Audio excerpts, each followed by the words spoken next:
네, 안녕하세요. 저는 벤처농업대학 3기로 졸업을 했습니다. 그리고 농업기술센터에 32년 근무하다가 이제 올해 말까지 하고 1년은 이제 공무원수 들어가고요. 그리고 잔대농사 4년차 농부입니다. 제가 저를 좀 잠깐 소개하겠습니다. 소개하기 전에 여기에 보면 저는 항상 농자 들어가는데 저기를 했거든요.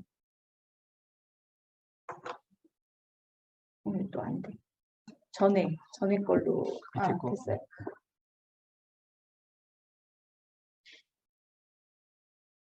농업기술센터, 농업대학, 농사. 그래서 농자에 대해서 좀 한번 생각을 해봤습니다. 이건 저희 스승이 계신데요. 농자를 아느냐? 그래서 네. 농자는 노래곡자의 별진이다. 그리고 농에는 항상 농업, 농촌, 농자는 천야지대 분야라 해서 다 농자가 앞에 항상 선두에 선다, 농은.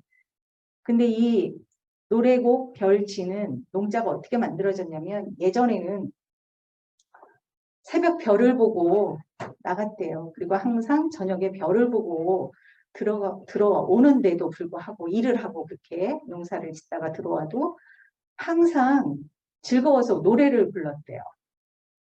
그래서 그 아침에 나가면 일찍 별을 보고 나가면 작물이 막 이렇게 어제보다 또 쑥쑥 자라있고 또 들어올 때는 내가 이게 이제 이렇게 하면 열매를 맺고 수확을 하겠지. 그럼 이제 소득이 나오겠지 해서 또 저절로 또 노래가 나오고. 그래서 우리가 농사 짓는데 그 노동요라기도 하지만 이 노래가 많아요. 이 찾아보면 그래서 못 지는 노래도 있고 모내기 노래도 있고 그 다음에 배 짜는 노래도 있고 여러 가지 노래가 많거든요. 그 중에 여러분들이 잘 아시는 그 시조도 있습니다. 다 아시죠? 이 시조? 네. 동창이 밝았느냐 노고지리 오지마 소치는 아이놈은 산게 아니로니냐 제 넘어 사래긴 밭을 언제 갈려 하니. 그러니까 일찍 새벽별을 보고 나가서 빨리 농사를 지어야 되는데 저렇게 동창이 밝았는데도 안 일어나니까 답답한 마음에 이렇게 빨리 일어나라고 이렇게 시조도 읊고 이랬어요. 그래서 지금 저한테 농업기술센터에 다닌다고 하니까 그러면 과연 농촌에서 농업인들이 즐거운 노랫소리가 가득하도록 이렇게 만들어야 되는데 무엇을 그러면 자네는 나보고 저보고 했는가 그러시더라고요. 그래서 다시 또 한번 나는 그럼 30년 동안을 근무를 했음에도 불구하고 지금 농촌의 인구 비율이 3%, 소득은 떨어지고 뭐 인구도 엄청 많이 줄고 이러해서 애기 울음소리조차 들리지 않는데 이런 그런 기반 현실을 그러면은 어떤 면에 내가 지금이라도 더 노랫소리가 좀 들리도록 해야 될 것인가 하는 반성을 한번 해보게 됐습니다. 이 농자에 이렇게 좋은 의미가 있는 거를 다시 한번 새삼스럽게 느꼈고요. 제가 잔대농사 4년 차라고 그랬잖아요. 내년에 이제 5년 차인데요. 맨날 가서 풀만 뽑았습니다.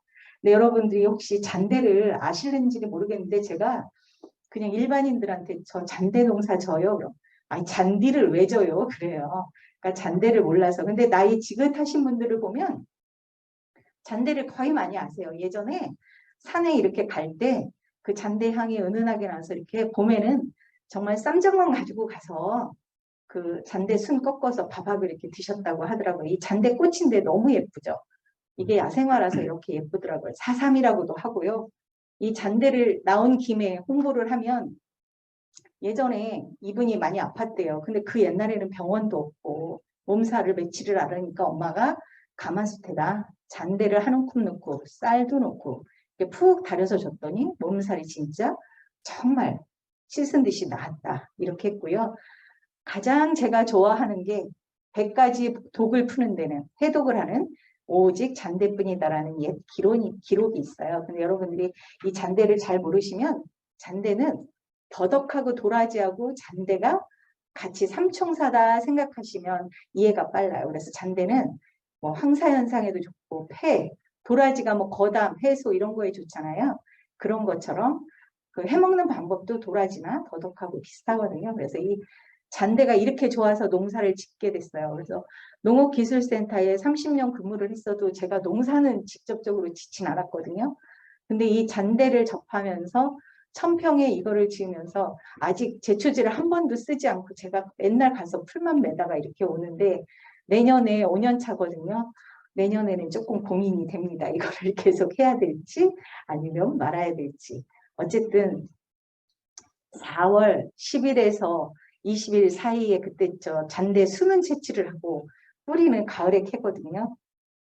네, 잔대 내년 봄에 수확하면 나올 수 있겠죠. 자, 제가 이제 오늘 그 강의할 내용이 식생활이잖아요. 여러분들은 살기 위해서 먹어요? 아니면 먹기 위해서 살고 계세요? 자, 신 박사님, 먹기 위해서 살고 계십니까? 둘 다인 것 같아요. 예. 맞아요. 둘 다예요. 왜냐하면 지금 이게 엊그저께 12월 11일자로 나온 건데요.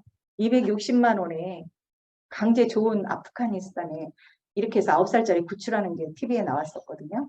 그러니까 부모들이 돈이 없고 이러니까 애들을 그냥 조언을 시키는 거예요. 그리고 우리 보통의 여자분들이나 뭐 남자분들도 마찬가지지만 항상 다이어트에 이 얼마를 돈을 쓰는지도 모르겠습니다. 그래서 다 두 개가 맞아요. 먹기 위해서도 살고 살기 위해서도 먹습니다. 그래서 이제 우리가 이제 한국의 식문화 제가 오늘 강의를 하는 건데 한국 하면 무엇이 떠오를까요? 한국을 대표하는 게 네, 한국 하면 가장 무엇이 떠오르냐면 옛날에는 한복, 김치, 태극기, 한글, 태권도 뭐 이랬어요. 근데 이제 예전에 한류라고 여러분들 들어보셨잖아요. 한류가 1900년대부터 이제 겨울연가나 대장금, 뭐 옛날 소녀시대들이 우리 한국에 대표하는 대중 가요나 대중 드라마 이런 게 외국에 인기를 끌면서 그거에 이제 한류 열풍이 불었는데 신한류 열풍은 요즘에 뭐가 뭐요? K-팝이에요. 그래서 한국 하면 떠오르는 게 K-팝이고요. 신한류는 뭐냐면 K-팝을 넘어서 또 이따가 맨 마지막에 동영상을 한번 보여줄 건데 K-댄스입니다. 예전에는 한식이 또 앞에였다면 지금은 K-팝이 12.5%, 한식이 8.5%를 차지해요. 그래서 이제 K-팝 가장 요즘 대표적인 가수들이 BTS죠. 그래서 요거 공연을 2분 얼마짜리인데 다이너마이트랑 이 버터라는 곡이 있는 다이너마이트는 빌보드 차트 1위를 많이 했었거든요.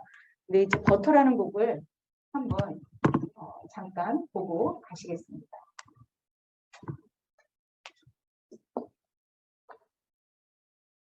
이 BTS가 유명해지기 전에요. 금산에 그 체육관을 하나 종합체육관을 줬거든요. 그때 저는 이제 봉사 이거로 가서 이제 저녁에 배치가 돼갖고 갔는데 애들이 막 줄을 서갖고 있는 거예요. 막 조그만 애들이 중학교, 고등학교 애들이. 그래서 BTS가 오대고 BTS가 뭔데 그랬더니 근데 그땐 유명하지 않아갖고 군 단위에 얘네들이 공연을 와서 노래를 많이 부르고 갔어요. 그래서 이제 그 금산에 종합체육관실 때도 얘네가 와서 한번 지금은 그 LA에서 사회 공연을 했는데 공연 수입만 그 340억이라고 하더라고요. 그래서 제가 표 한 장에 얼마인가를 봤어요. 그랬더니 평균이 좋은 자리 나쁜 자리 이렇게 있잖아요. 그래서 한 18만 5천 원 정도 했대요. 근데 4일간 공연에 그렇게 340억이 나오더라고. 사실 이 한류가 중요한 거는 단순히 그 돈만이 아니잖아요. 그쵸? 얘네가 함으로써 한국을 알리는 그 계기로 해서 2023년까지 얘네가 돈으로 그냥 경제적인 효과만 따지면 50조 원이 된대요. 이따 거기에 잠깐 나오는데 그것도 더 돼요, 사실은. 그리고 저번에 뉴스 그냥 틀어주시면 돼요. 아, 이거 안 나와서 계속 얘기하고 있었어요. 저도 이 버터를 한 번밖에 못 봤으니까 한번 같이 감상해 볼게요. 이게 빌보드 차트 1위를 했대요. 드디어. Cold shake stunner, yeah, owe it all to my mother. Hot like summer, yeah, making you sweat like that. Break down. Ooh, when I look in the mirror, I'm not too hard to do. I got the superstar glow, so the sky's got my love to mommy.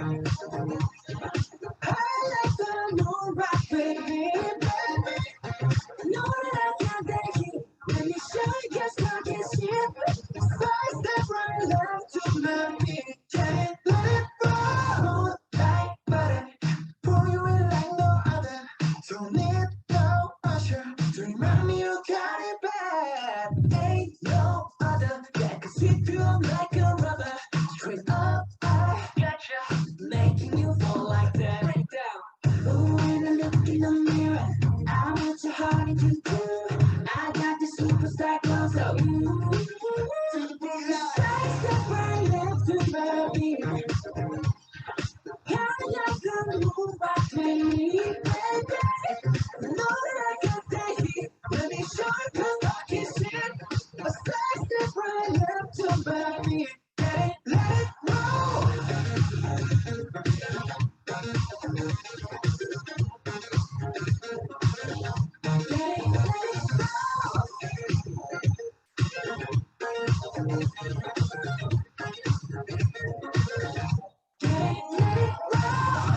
Ice on my wrist, I'm the night sky. Got the right body and the right mind. Rolling up the party, got the right vibes. Like, haters. Fresh boy, pull up over, lay low. On the place, get moving with the bass drum. Don't worry about behind us when we say so. Let's go. That's the right love to my beat. That's the rocking me, baby. Know that I got that heat. Let me show you 'cause I can shit. Don't you say that right love to my beat. Let it roll. Like cool shade. Hey, you know we don't stop. Highlight. Hey, no.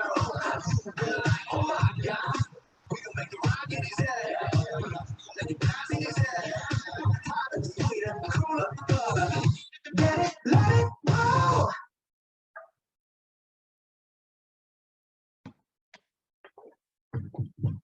저 버터라고 제목을 지은 사실 서양은 다 우리의 고추장 된장처럼 버터잖아요. 그래서 프랑스 요즘에 젊은 아이들이 빵을 먹는데 앙버터라고 있어요.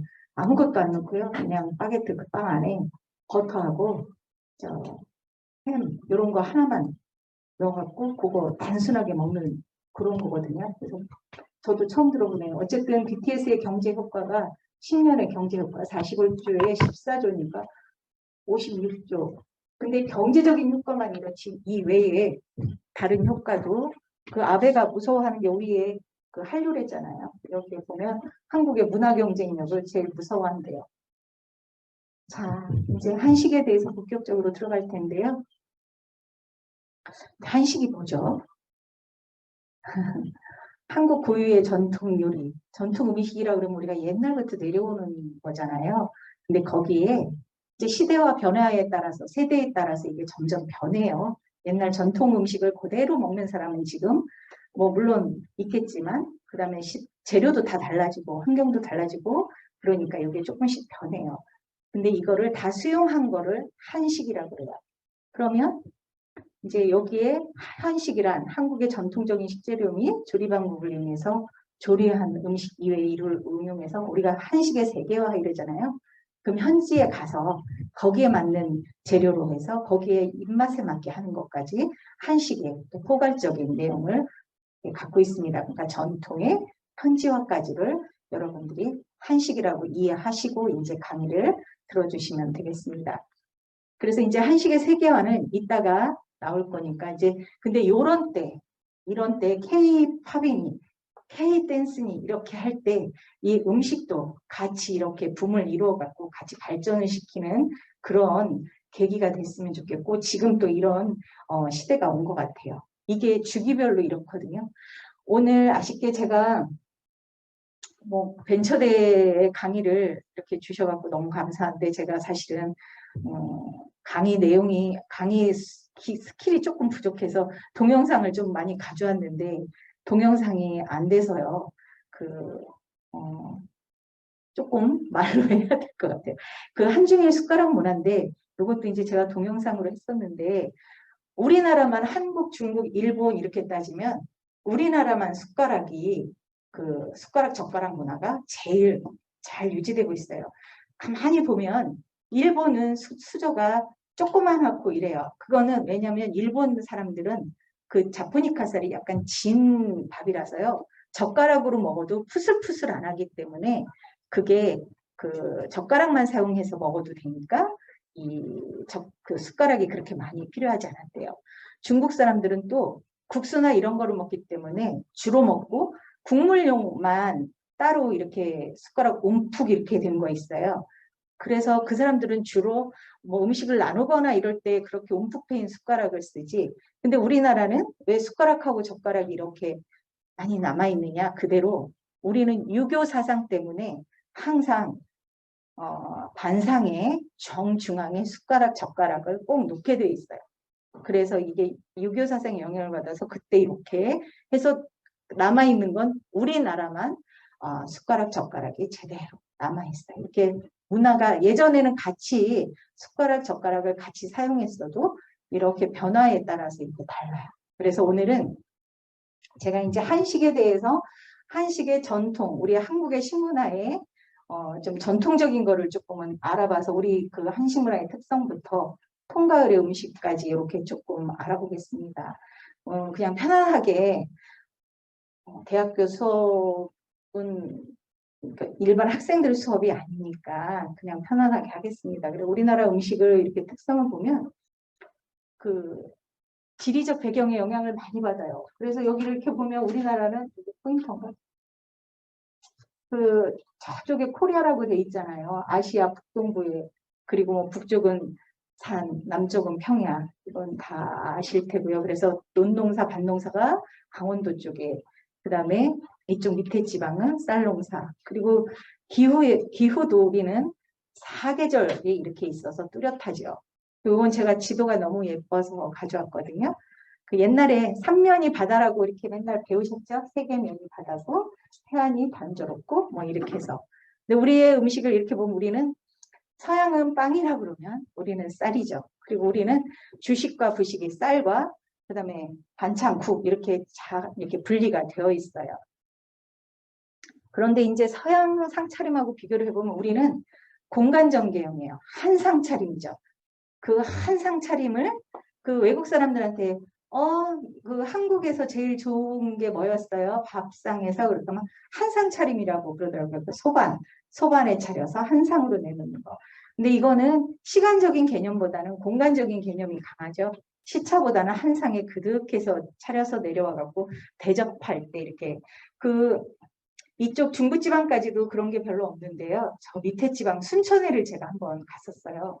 순천에를 갔는데 거기에서 보니까 그게 굉장히 유명한 집이래요. 그래갖고 저녁에 이렇게 갔는데 방에 상이 없어요. 그래서 왜 방에 상이 없지? 그래서 주문을 했어요. 2사람 이렇게 했는데 조금 있다가 진짜 거기는 그때 한 사람 앞에 한 상에 20만 원이었나? 2명이었는데 아무튼 그랬는데 그 한복을 그때까지 입으셨어요. 입고 두 분이 큰 상을 하더니 거기다 진짜 입 떡 벌어지게 차려오셨더라고요. 우리 대전은 그렇게까지 하는 데는 없어요. 그냥 있는 상에서 이렇게 갖다 주는데 순천 그런 데가 있더라고요. 그런데 다 못 먹고 나왔는데 이 한 상 차림에 저기가 젓가락을 한 번이라도 가기가 쉽지 않고 또 뜨거울 때 먹는 음식은 물론 뜨겁게 요즘에는 나오긴 하지만 우리는 공간전개 한 상 차림이다. 그리고 우리 음식 문화의 특성을 보면 약식동원이 근간이에요. 저 한의사 우리 원장님이 오셨는데 약과 음식이 같은 근원이다. 그래서 약보다 좋은 게 사실은 음식이고요. 요새는 음식보다 좋은 거는 행위래요. 걷는 거. 그래서 어쨌든 약식동원에 근거해갖고 근데 이 당군신화나 한번 거기에 보세요. 그럼 마늘하고 쑥이 있어요. 이 약식동원의 형성 배경에는 당군신화부터 이렇게 있었다고 생각되어집니다. 그래서 삼국시대는 불교, 도교의 중국으로부터 영향으로 이 약식동원에 근거하고요. 그래서 제가 이렇게 보니까 우리 그 대장금에 이렇게 보면 그때 그 중국 사신이 왔어요. 정샤라고 그랬나요? 사신 정샤에게 그 이제 장금이가 음식을 대접하는데 사실 이 사신이 한테 잘 대접을 해야 되니까 만한전섭이라고 그래갖고 막 엄청 푸짐한 음식을 내야 되는데 장금이는 오래 5일 동안 이 사람의 이렇게 얼굴색이나 뭐 이런 거를 보고 해조류 음식, 나물 음식 막 이런 거를 냈어요. 그러니까 이 사람이 제일 처음에는 미간을 찌푸리고 얼굴을 찌푸리고 막 이래갖고 이제 난리가 난 거예요. 나를 이렇게밖에 대접을 안 하나. 그래서 이제 이 장금이 반대편인 그런 저기가 있었잖아요. 그래서 하루는 그 사람들이 정말 기름진 음식으로 푹 차린 음식으로 이제 그 사람들이 하루 냈어요. 그래서 이제 그 거기에 있던 우리나라 대감이 그 사신한테 정말 죄송하다고 이 장금이는 알아서 처리하셔도 된다고 뭐 예를 들면 유배를 보내도 되고 뭐를 해도 된다고 이렇게 했어요.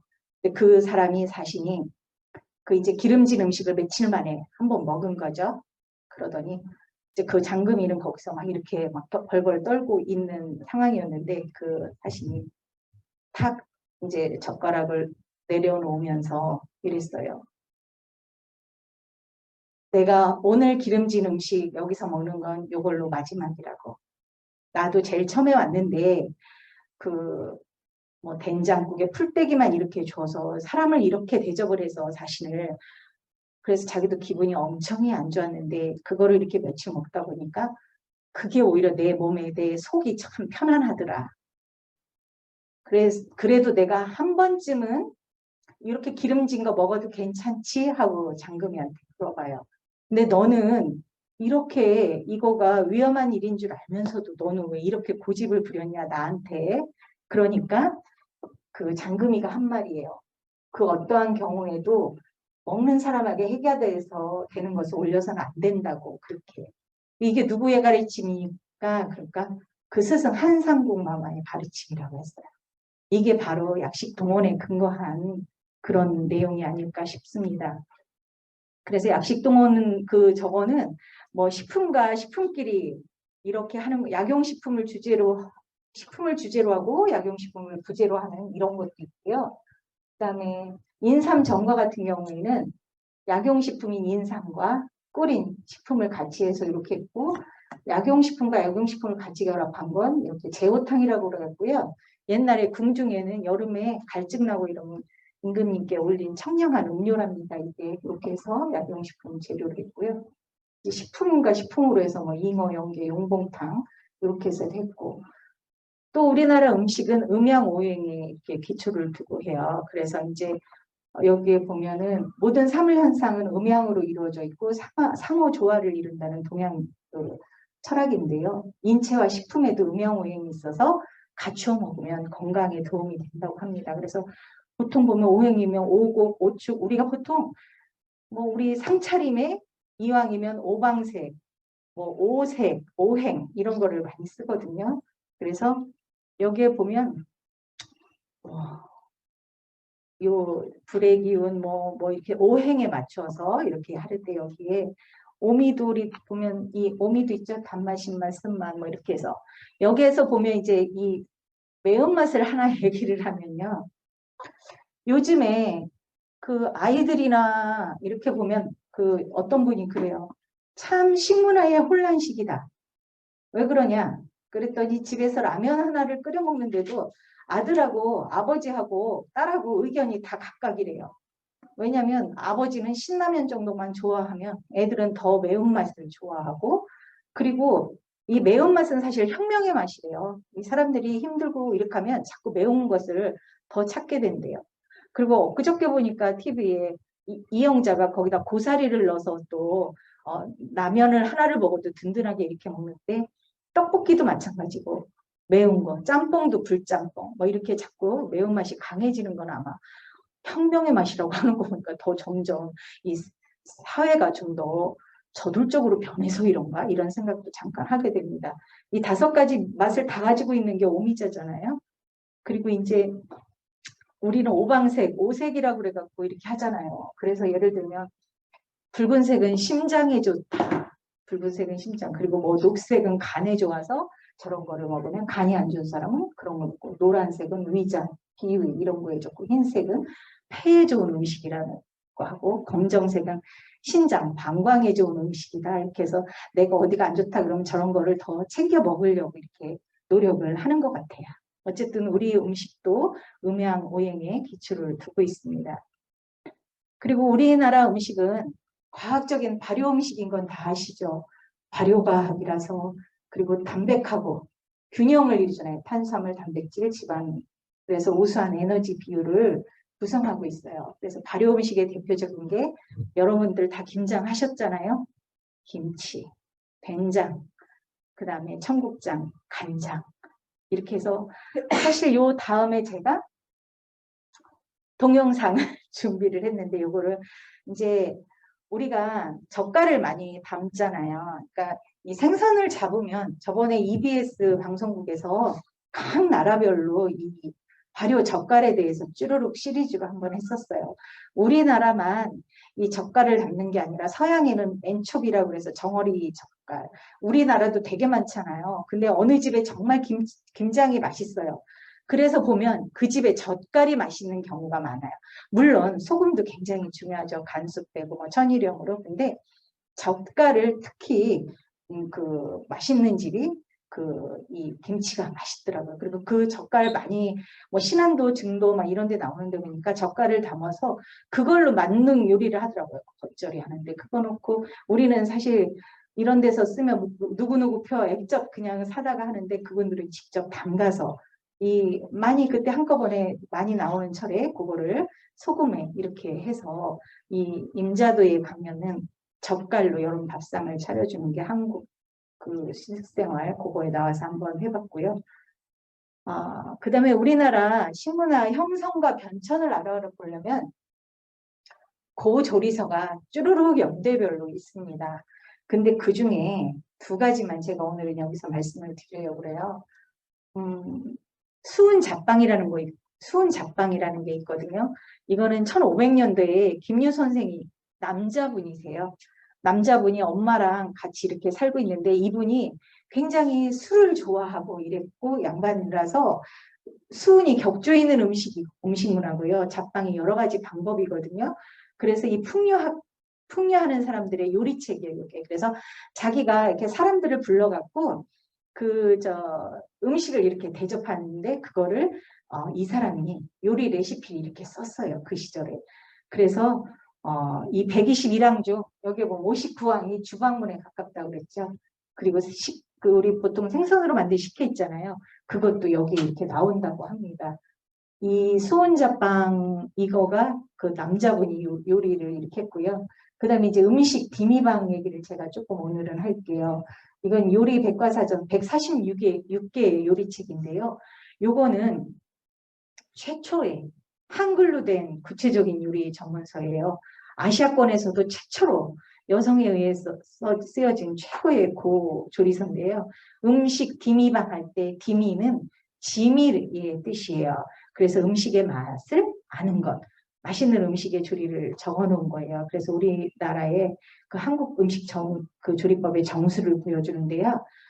이 장계양이라는 사람이 이거를 썼어요. 근데 그 장계양이라는 사람이 제가 들여다보니 안동에서 태어났고요. 그 다음에 영양에서 타결했어요. 83세로.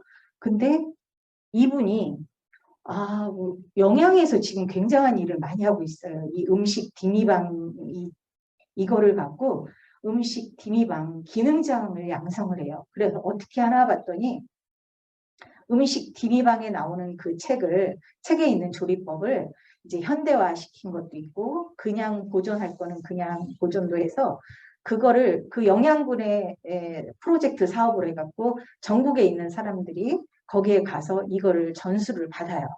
그럼 그 전수 받은 사람들한테 일정한 자격이 되면 그 자격증을 줘갖고요.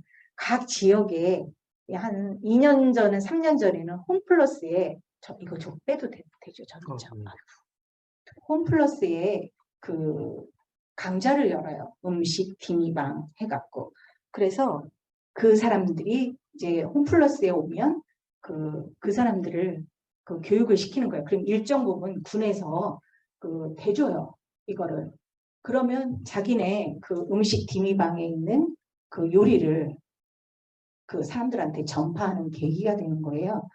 아, 그렇구나. 그런데 야, 이 안동에서 태어나신 분이 그 영양군에서 타게 했는데 얼른 영양에서 이 장계양이라는 그 음식 디미방을 주제로 해서 사업을 크게 따서 이렇게 영양군을 알리는 거죠. 제가 아는 금산에 우리 음식 연구 옛날 회장했던 분이 요번에는 기능장을 뽑았대요. 그동안에는 그냥 음식 디미방 강사를 배출했고 요번에는 1년 과정으로 기능장 있잖아요. 조리 기능장 뭐 이런 것처럼 음식 디미방 기능장을 조건을 해서 뽑아서 이 사람이 1등을 했어요. 금산에 계신 분. 그래서 여러 가지 또 혜택이 또 주어진다고 하더라고요. 그래서 이제 이렇게 어떤 그 우리의 전통 이거를 잘 주제를 잡아서 또 이렇게 영양군이 또 알리는 그런 계기가 되는 것 같습니다. 자, 그 다음은 이제 향토 음식이에요. 제가 오늘 시간이 많지는 않아서 여러분들한테 한국 음식에 그냥 변천사만 이렇게 큰 꼭지만 보여드리려고 오늘은 여러 그 도에서 강원도 음식만 제가 향토 음식을 한번 가져와 봤습니다. 강원도는 어때요? 80%가 산지고 동해 바다가 있고 그리고 영동은 오징어 막 이런 게 해조류 이런 게 많지요. 그리고 영서 지방에는 옥수수, 메밀, 감자 뭐 이런 게 많고요. 그리고 이제 육류나 젓갈은 이 밑에 지방에서 많이 쓰고 여기는 조개가 많이 나니까 뭐 멸치나 조개로 음식의 맛을 내서 아주 소박하고 담백해요.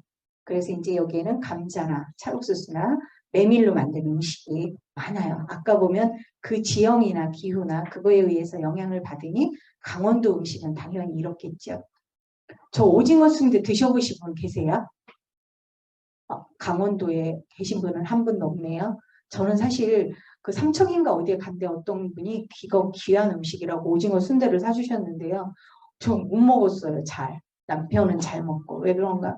저게요. 그 오징어 내장까지 같이 다 넣어갖고 그 거기에 밥 넣어갖고 이렇게 하더라고요. 근데 저 전복 내장은 잘 먹겠는데 오징어 내장은 잘 못 먹겠더라고요. 근데 어쨌건 저게 유명한 음식이고 그 옆에 있는 건 감자전이고요. 곤드레밥 유명하죠. 그리고 이제 호박도 있어 호박범벅, 감자떡, 춘천 막국수 이럽니다. 원래 춘천 막국수가 원래는 녹말이나 이런 게 안 들어가고 메밀 순 100%만 하면 그게 잘 떨어지죠. 이렇게 그 금방 끊어지고 이러니까 요즘에는 거기다 전분이나 이런 거를 섞어서 이게 향토 음식은 지형에 따라서 기후에 따라서 여건에 따라서 그 지역만의 그 향토색이 짙은 음식을 향토 음식이라고 그래요.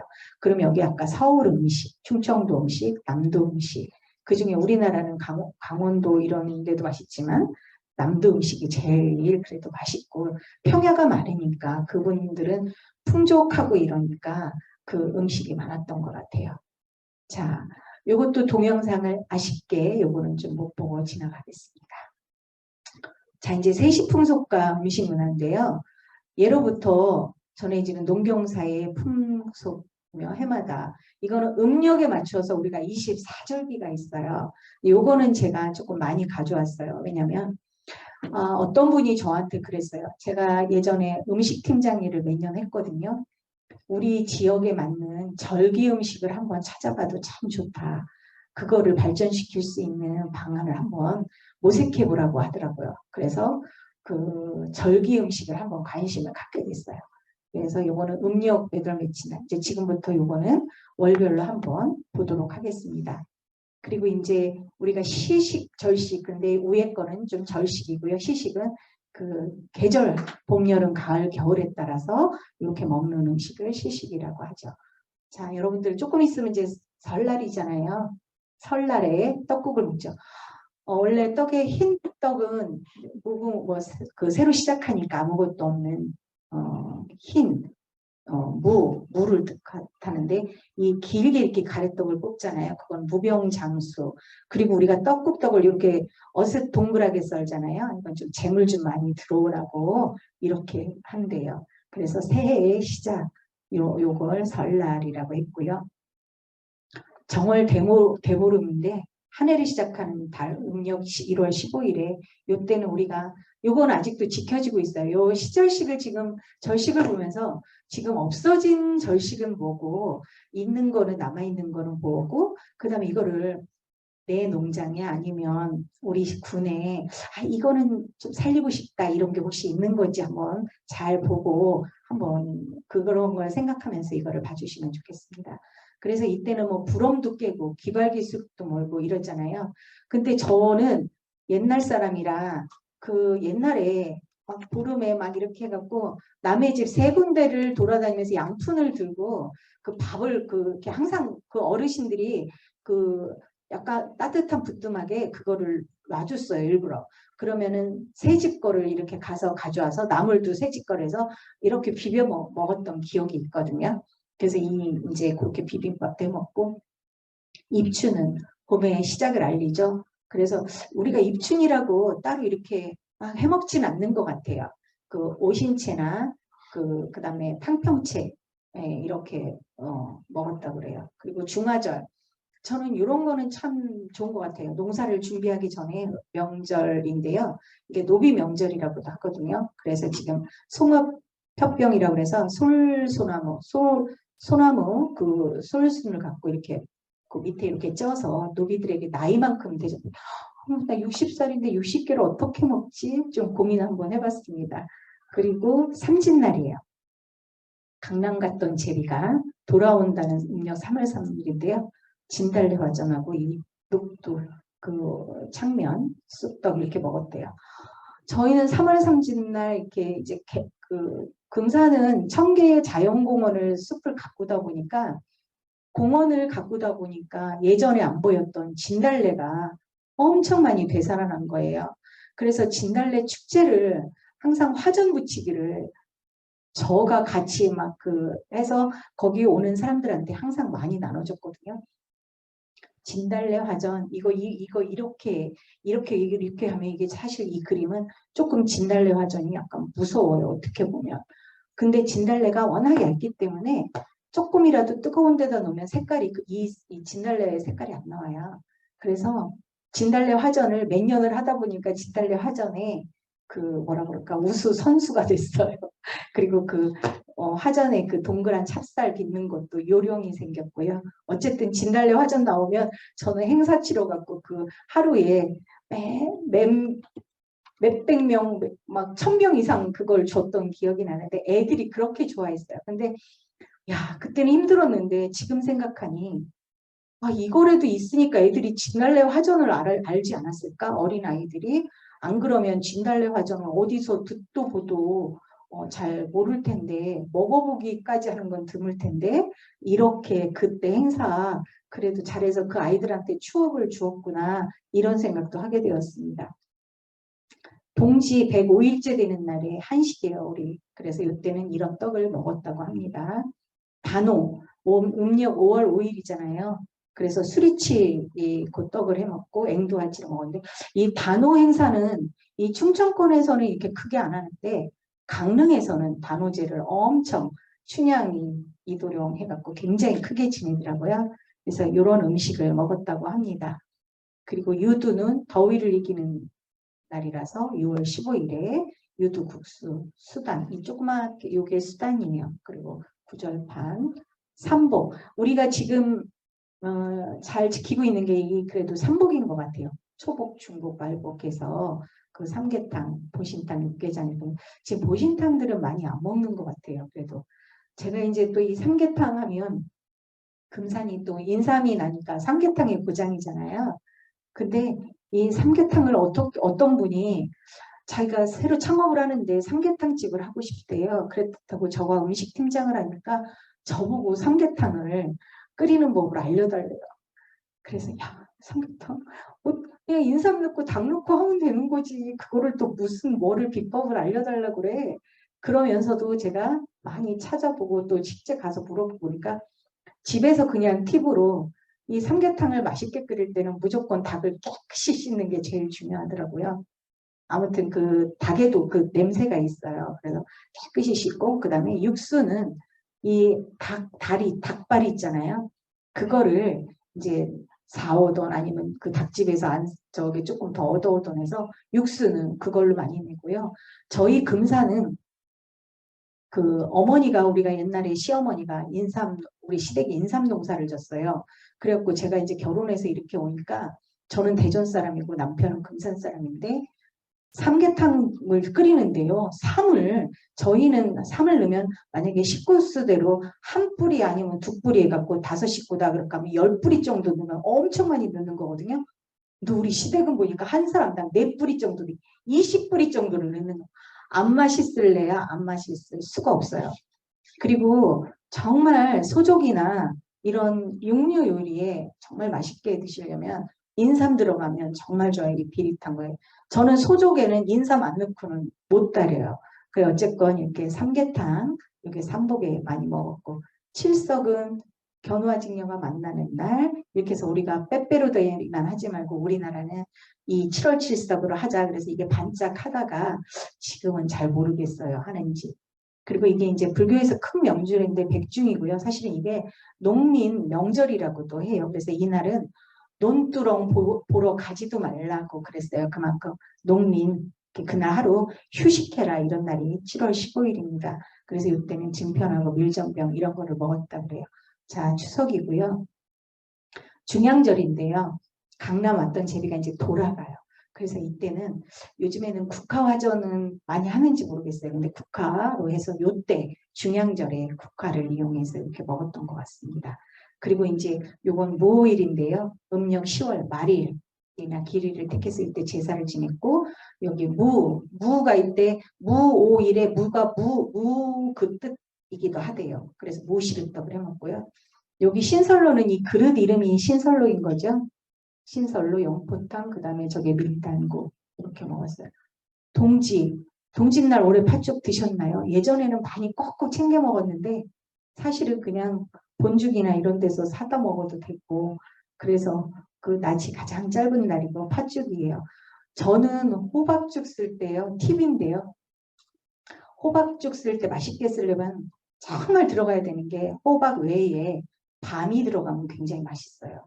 그리고 이제 팥을 삶아서 옛날에는 넣었잖아요. 새알심하고. 근데 어느 날 팥을 내가 사와서 물론 그게 제일 맛있어요. 팥을 사와서 팥을 삶아서 거기에다 넣는 건 참 맛있는데 이거를 못하게 됐어요. 그래서 어느 날 그냥 어느 모 회사에 팥죽을 갖다가 사서 냉동실에 넣었다가 그냥 그거를 몇 개를 넣어봤어요. 그랬더니 그냥 약간 단맛도 있고 팥도 있어서 이렇게 하니까 또 간편하게 괜찮구나. 이렇게 해서 그 팥죽도 한번 써봤고요. 나빌은 동지로부터 3번째 오는 미일이거든요.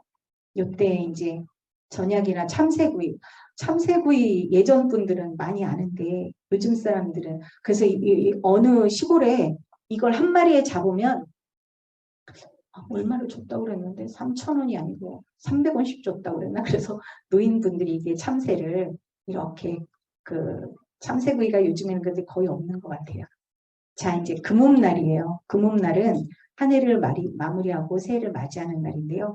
아까 1월 보름에도 비빔밥을 먹었지만 금음날에도 이 비빔밥을 먹었대요. 그건 왜 그러냐면 12월 말일까지 그 남은 음식을 새해에 안 가져가려고 그냥 그 전날 다 이렇게 마무리를 해서 먹었다고 하는 그 설이 있어요. 그래서 그렇게 해서 이렇게 금음날까지 먹었습니다.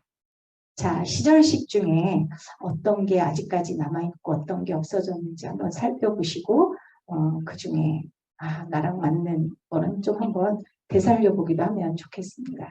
자, 통과 의례 음식인데요.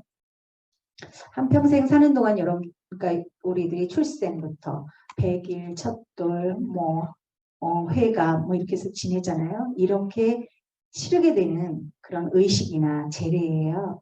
근데 여기서는 제가 다른 거는 안 하고 그 제례상만 얘기를 하려고 그랬어요. 근데 이것도 안동의 종갓집, 어느 종갓집에 그 종손 며느리가 음식을 아주 잘 차리는데, 이 재래 음식은 가가레레라고 그래서 그 지역마다 다 틀려요. 우리 충청도에는 이렇게 생닭을 놓지 않고요. 머리 있고 익힌 닭을 놓습니다. 그것도 집마다 또 틀려요. 그리고 또 요즘에는 이 닭을 그렇게 삶기도 힘들고 그대로 모양 살기도 힘들으니까 통닭을 그냥 사서 나중에 끝나고 그냥 먹더라고요. 그래서 그것도 있고요. 그 다음에 밑에 지방은 경상도나 이런 데는 문어가 없으면 제사를 못 지낸다고 하더라고요. 근데 저희는 또 문어는 넣지 않고 이렇게 합니다. 근데 여기에 보면 특이한 게 그 국수가 있어요.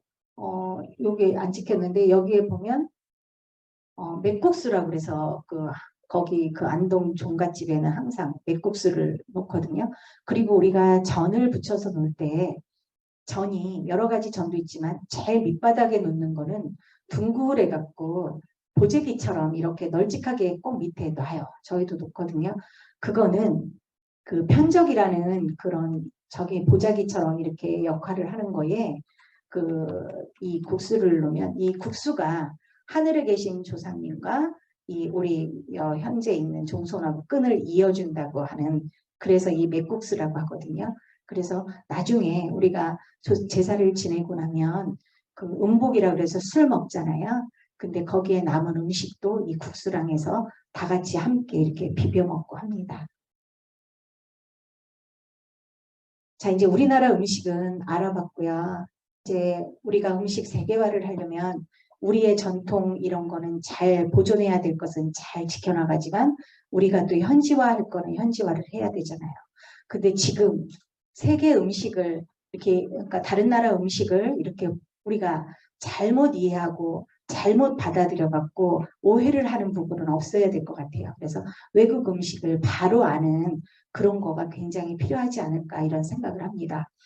요거는 마가리타 여왕의 이름은 딴 마르게리타 피자예요. 피자의 본고장 하면 이태리거든요. 이탈리아가 어떻게 생겼냐면 장화처럼 이렇게 생겼다고 그러잖아요. 그래서 밑에 나폴리 항구가 있는 나폴리에서 피자가 처음 시작이 됐어요. 근데 유래를 보면 뭐 100가지 설이 있어요.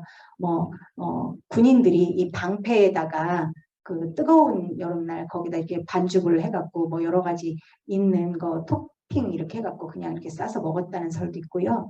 나폴리가 항구다 보니까 바쁜 선원들이 아침에 나가면서 이 피자는 말하면 우리로 말하면 이 빈대떡 같은 데다가 여러 가지 이렇게 넣어갖고 왜 그 싸서 먹는 게 피자잖아요. 근데 요 피자는 뭐냐면 이탈리아가 길으니까 이제 이 여왕이 밑에 나폴리 지방, 남부 지방을 방문하게 됐어요.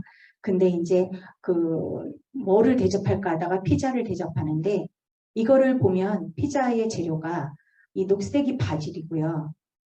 이 붉은색은 토마토고 이 하얀색은 치즈예요.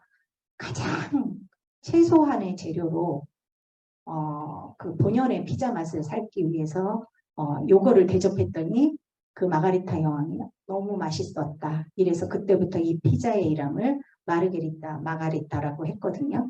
근데 이걸 한번 보시면 이탈리아의 국기랑 이 색깔이랑 똑같죠. 그래서 요 피자의 이름이 이런데 그 다음 피자를 보면 이거는 시카고의 피자예요. 이제 이탈리아 유럽 사람들도 어렵고 이러니까 미국으로 많이 건너갔어요. 이민을 갔어요. 그래서 이제 이 사람들이 피자를 이탈리아에서 계속 먹던 거니까 그거를 해먹고 있으니 미국 사람들이 저건 뭘까 하고 했는데 그 미국 사람들은 등치도 이만하잖아요. 그리고 거의 배고픈 노동자들이니까 미국 시카고에서의 피자는 이렇게 변했어요.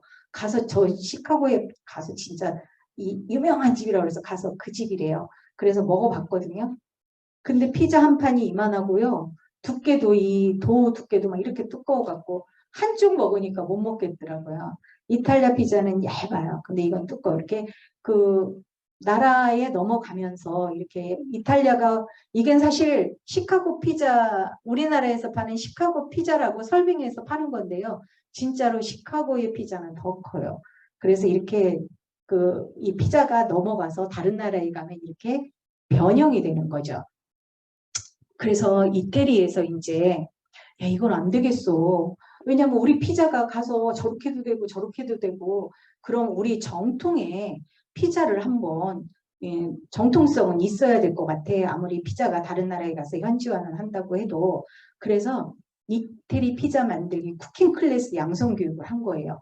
그래서 8가지 종목을 조건을 충족을 해야 그게 이태리 정통 피자라 이렇게 해서 교육 수료 후에는 자격증도 주는 이런 제도를 만들었습니다. 그래서 나폴리의 피자의 법칙은 236 법칙이에요. 그래서 그러니까 2cm 이하의 두께의 크러스트, 바깥에 이렇게 된 데가 2cm고 가운데 두께는 3mm. 그리고 참나무 그 장작불에 60초에서 90초 딱 왜냐하면 도우가 얇기 때문에 이 반죽이 얇기 때문에 그 정도만 구우면 되거든요. 한국에 두 젊은 청년이 이 피자 스쿨에 가서 요 자격증을 따와서 하는 데가 피자리아가 있다고 합니다. 대전에는 딱 2사람이 있다고 그래요. 그래서 그 한 사람 집에 제가 가보려고 합니다. 어쨌든 이렇게 해서 피자의 정통성을 좀 살리는 그런 이거를 국가에서 이렇게 하고 있다고 합니다. 우리가 아까 음식 디미방처럼 아니면 우리도 어떤 거를 할 때 우리 빈대떡은 그냥 그 녹두 갖고 하면 그냥 다 빈대떡이잖아요. 그런 거를 조금은 정통성을 어떤 조건은 있어야 되지 않나 이런 생각을 해보게 됩니다. 우리가 요 한 면만 알고 외국의 문화를 다 이해할 수는 없어요. 하지만 이 바게트빵, 프랑스의 바게트빵 여러분 아시죠? 이 바게트는 이 바게트란 뜻이 뭐냐면요. 지팡이, 막대기 같이 생겼잖아요. 그 뜻이에요. 겉은 바삭, 속은 촉촉하게. 이런데 이 바게트 빵은 언제 먹는 게 가장 맛있을까요?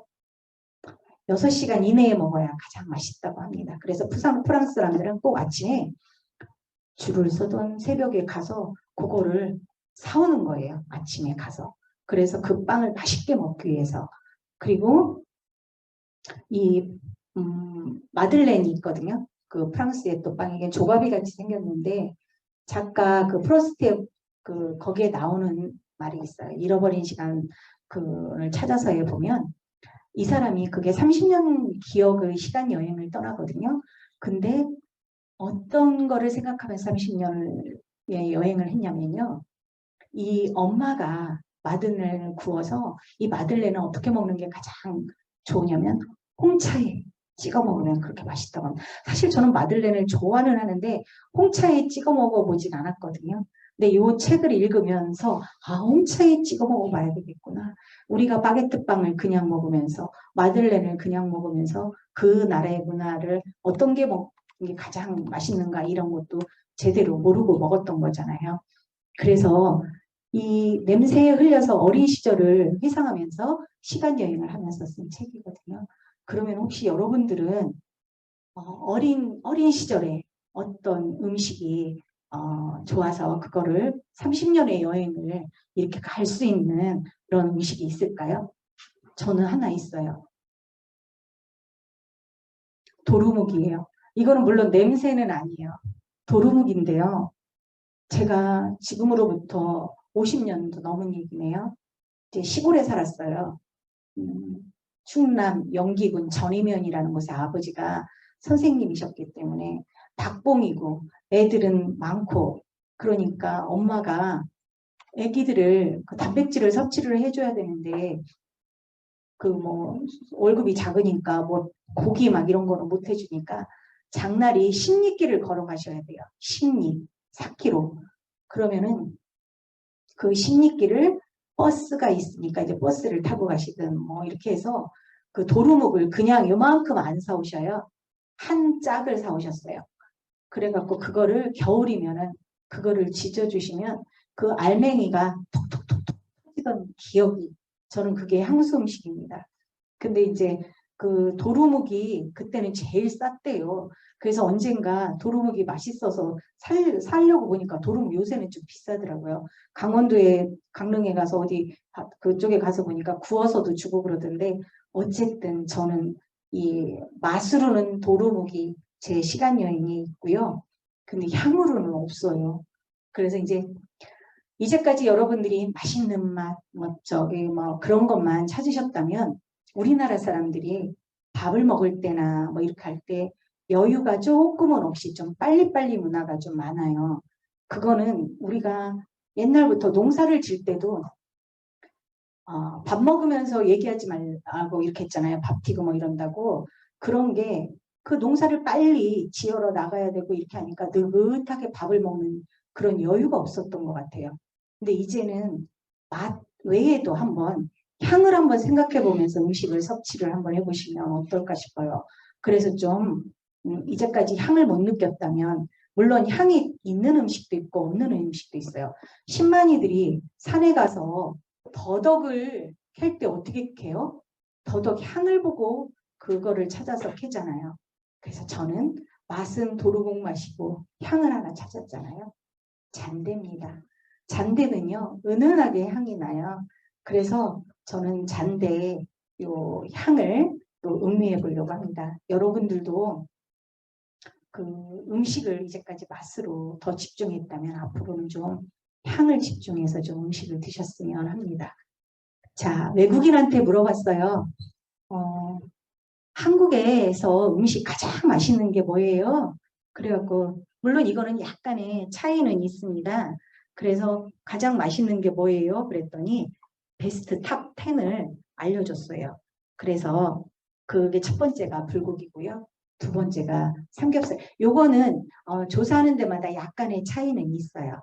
그리고 세 번째가 잡채, 네 번째가 파전, 다섯 번째가 치킨. 근데 제가 맥주도 넣었어요. 치맥. 그리고 비빔밥, 김밥, 그 다음에 삼계탕, 떡볶이. 그 다음에 미군 부대찌개는 이 사람이 요새 핫한 사람이에요. 유튜브에 되게 나와요. 이 사람이 이 부대찌개를 하도 좋아해갖고 부대찌개 가게를 차렸어요. 그래서 이렇게 외국인들이 이렇게 지금 K-팝, K-댄스가 이렇게 뜰 때 K 음식이 우리 한식도 같이 좀 이렇게 뜨는 더 많이 알려지는 계기가 분명히 될 겁니다. 저가 그 대장금이 예전에 2003년부터 4년까지 방영된 거거든요. 이때 한국관광공사에서 뭐를 했냐면요. 이 대장금 한류가 팍 부를 때 세계 나라에 다니면서 그 이제 정해서 그 축제를 이렇게 열었어요. 그래서 그때 저도 그 한복녀 원장님을 조금 개인적으로 알아서 그때 같이 동행을 한번 했었거든요. 이게 중국에 가서 이제 이 대장금 그때 요리책이 중국어로도 번역이 돼서 나왔고요. 그래서 만찬을 하는데 중국하고 이렇게 같이 하는 걸로 우리나라 한식, 그 다음에 중국 음식이 이렇게 같이 나오는 거였었거든요. 그래서 이렇게 해서 그때 한국관광공사 대장금 한류 사업 때 저는 그냥 같이 구경 갔던 겁니다. 그래서 한국 음식으로 이렇게 잡채니, 전이니 뭐 이런 게 있죠. 새우 잡채 뭐 이런 게 있고요. 중국 이게 그 조그만한 저긴데요. 그때 이게 탁 나오는데 너무 맛있었거든요. 근데 눈에다 이렇게 요거를 또 박았어요. 제가 마지막으로 드리고 싶은 말씀은 면류관입니다. 저게 면류관이 뭐냐면 그 임금이 그 왕이 이렇게 되면 그 면류관을 예복을 같이 그때 예모를 쓰거든요. 근데 이게 뭐 9줄에서 12줄까지 써요. 근데 이제 뭐 황제 뭐 이렇게 하면 더 많이 줄이 생기고 이렇게 되거든요. 근데 왕이 되면은 이 면류관이 이렇게 줄이 많을수록 어때요? 더 안 보여요. 그리고 잘 안 들려요. 그 높은 자리에 있을수록 더 많이 보고 많이 들어야 될 것 같잖아요. 근데 그렇게 오히려 거꾸로 해요. 조금 대강 보고 대강 들고 중요한 것만 이렇게 하라고 면류관이 줄이 더 많을수록 그렇게 된대요. 그래서 이제 우리는 다 나이가 먹어가잖아요. 근데 나이가 들수록 하느님께서 우리한테 면류관을 씌워주시는 거래요. 그래서 눈도 더 안 보이게 되고 귀도 더 잘 안 들리게 되고 이렇게 된답니다. 좋은 말만 하고 너무 많이 보려고 애쓰지도 말고 너무 많이 들으려고 알려고도 하지 않는 것이 하느님이 준 연류관의 축복이라고 합니다. 동영상이 좀 안 나와서 아쉬웠긴 하지만요. 제가 마지막 장면에 요거가 있거든요. 저는 평생을 공무원으로 살아왔어요.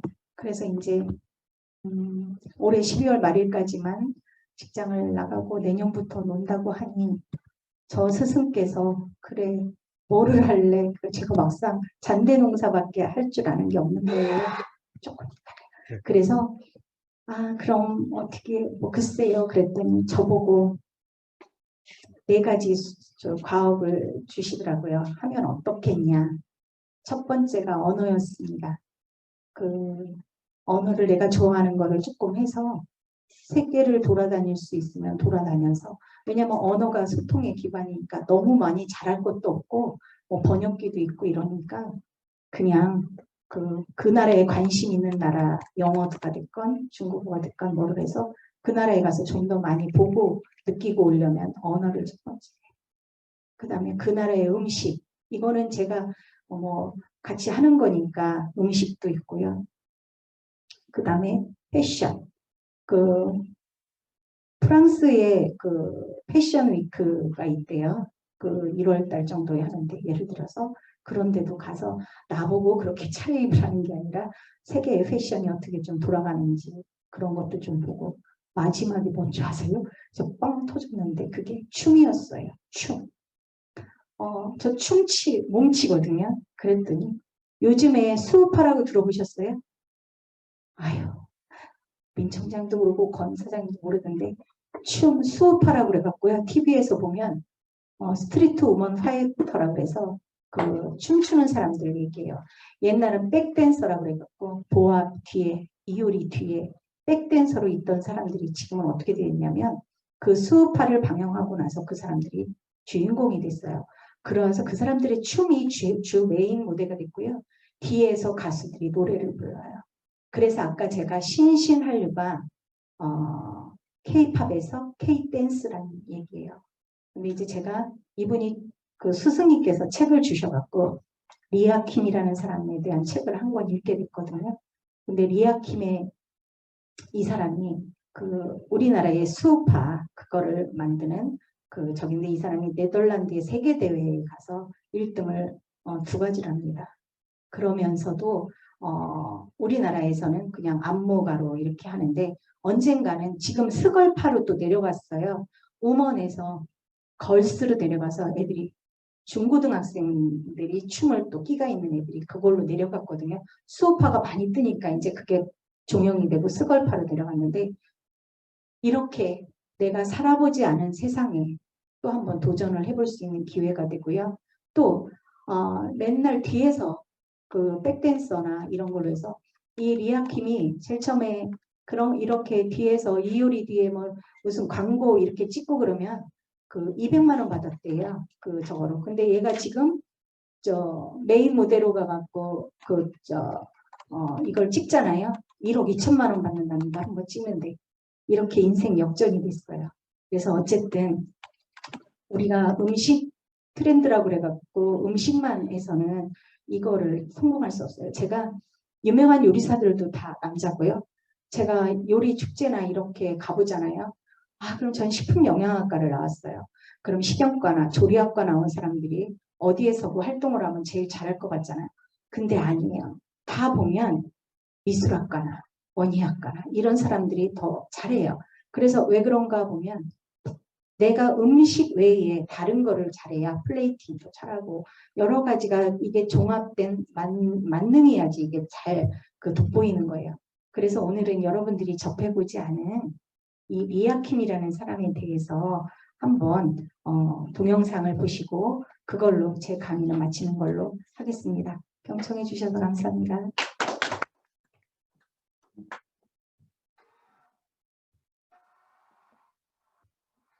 사실 독보적이에요. 클래스가 다르죠. 요즘은 참 케이블에서 진짜 날고 긴다는 댄서들이 나오는데 이분은 방송이 아니라 전 세계 1위를 목표로 춤을 췄었어요. 대표 리아킴이 운영하는 국내 최대 규모 댄스 아카데미인 이 학원은 현재 유튜브 구독자 수 2,420만 명을 보유하고 있습니다. 우리나라 인구수로 따지면 거의 국민의 절반이 구독자인 셈이죠. 전 세계 순위로는 131위, 국내로는 5위밖에 안 되지만 댄스 관련 채널로는 뭐 압도적으로 전 세계 1위를 차지했어요. 또 채널의 현재 누적 조회수 약 67억 회라는 경이적인 기록을 갖고 있습니다. 여튼 스튜디오 이름인 1밀리언의 의미는 100만 명의 사람들이 함께 했으면 좋겠다는 리아킴의 장난스러운 생각으로 만들었다고 하는데 리아킴은 채널을 시작한 지 1년 만에 100만 명을 달성해버립니다.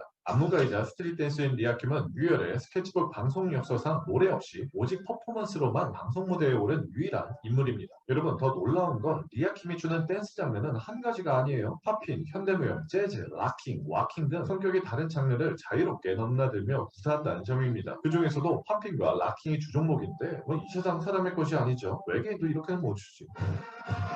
리아킴은 현역 아이돌 스타의 춤 선생님으로도 유명세를 떨쳤는데 가수 선미의 안무 선생님으로도 화제가 되었습니다. 여튼 20살 때부터 그녀가 만든 안무는 수십 가지가 넘는다고 하는데 당시 원더걸스, 보아를 시작으로 수많은 뮤지션들의 안무를 담당했습니다. 정말 미친 거냐도 왜 예쁜 날 두고 가시나 이건 내 말이 모르고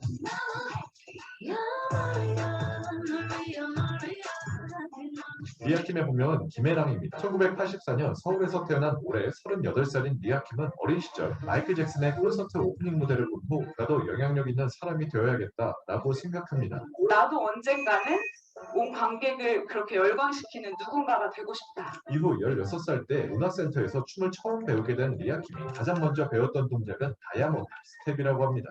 고2 때는 서울로 가서 락킹이라는 춤을 배우기 시작하며 고등학교 졸업 후에는 대학 진학을 과감히 포기하고 파티 댄스를 전문적으로 하는 위너스 크루에 합류합니다. 이 당시 리아킴은 겨우 20살 나이에 댄스 선생님이 되었는데 13세 이하 영재 육성반을 그녀가 맡았다고 합니다. 그 당시 리아킴에게 레슨받은 꼬꼬마들이 바로 가수 현아, 미스 A, 민, 소녀시대 효연, 2NE1의 CL이라고 합니다. 이후 그녀는 실력을 인정받아 당시 3대 기획사였던 JYP, SM, YG로 초빙되어 본격적인 레슨을 시작합니다. 아이돌 나이 때 선생님이 아이돌을 가르치게 된 건데 이런 대한민국을 대표하는 댄서 리아킴도 한때 얼굴 없는 백업 댄서로 활동하던 시기가 있었어요.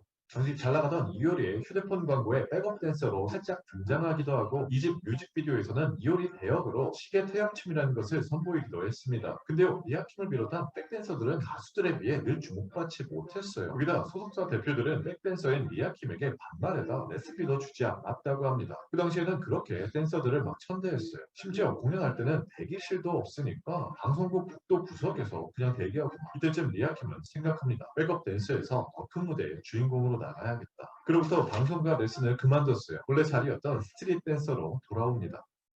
병적일 정도로 수상에 집착하게 되죠. 리아킴은요.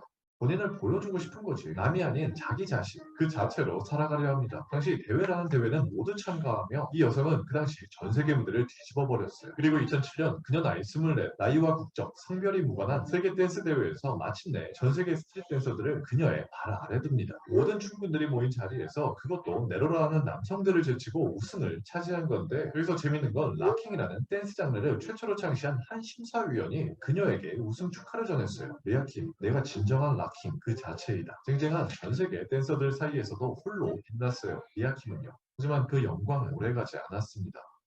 춤을 정말 열심히 추고 일도 정말 열심히 하면 나아질 거라고 믿었는데 항상 그렇지 못했던 것 같아요. 아무리 노력해도 퀴퀴한 반지 합방에서 벗어나지 못해요. 이 세계대회 우승자는 밤새워 아이돌 레슨을 해도 한 달에 100만 원 벌기도 힘들죠. 추운 겨울에는 따뜻한 물로 제대로 샤워 한 번을 못해요. 자존감이 떨어지죠. 조금씩 슬럼프가 찾아옵니다. 대회 본선에도 오르지 못하고 탈락하기도 하고 무섭게 나락으로 떨어지고 있었어요. 심지어 그녀가 참여했던 한 방송 프로그램에서 자신이 가르쳤던 심사위원 제자들 앞에서 탈락하며 눈물을 보입니다. 그쵸? 세계 무대에서 정점에 섰던 그녀의 자존감은 완벽하게 무너져 버렸어요. 당시 그녀 나이 30이에요. 누가 봐도 다시 재기하기 힘들어 보였어요. 근데요 리아킴은요 거기서 좌절이 아닌 배움을 택합니다. 나는 아직 부족하구나. 배울 게 너무 많고.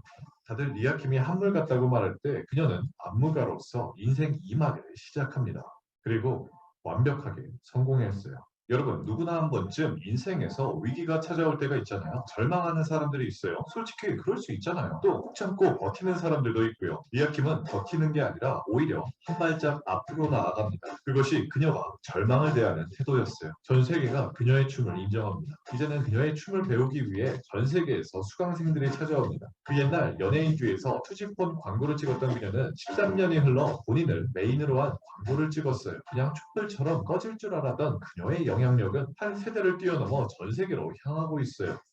김연경 선수처럼 세월이 지나도 변하지 않는 실력을 보고 뭐라고 하죠?